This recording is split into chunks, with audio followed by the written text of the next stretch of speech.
رفتم، مرا ببخش و مگو او وفا نداشت. راهی به جز گریز برایم نمانده بود. این عشق آتشین پر از درد بی امید در وادی گناه و جنونم کشانده بود.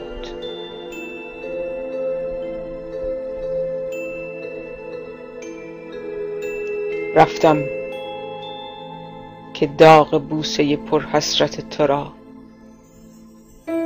با اشک‌های دیده ز لب شستشو دهم. رفتم که ناتمام بمانم در این سرود. رفتم که با نگفته به خود آبرو دهم.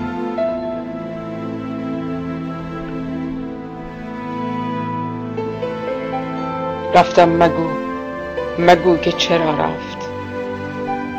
ننگ بود عشق من و نیاز تو و سوز و ساز ما. از پرده خموشی ظلمت چو نور صبح بیرون فتاده بود یک بار راز ما. رفتم که گم شوم چو یکی قطره اشک گرم در لابلای دامن شبرنگ زندگی. رفتم که در سیاهی یک گور بی نشان فارغ شوم ز کشمکش جنگ و زندگی. من از دو چشم روشن و گریان گریختم. از خنده های وحشی طوفان گریختم.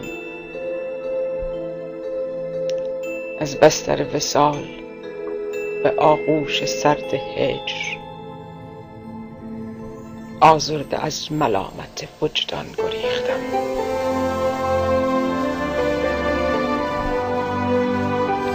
ای سینه در حرارت سوزان خود بسوز. دیگر سراغ شعله آتش ز من مگیر. میخواستم که شعله شوم، سرکشی کنم.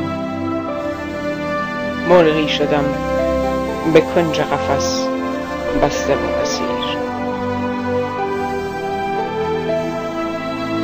روحی مشوشم که شبی بی خبر ز خویش در دامن سکوت به تلخی گریستم. نالان ز کرده ها و پشیمان ز گفته ها. دیدم که لایق تو و عشق تو نیستم.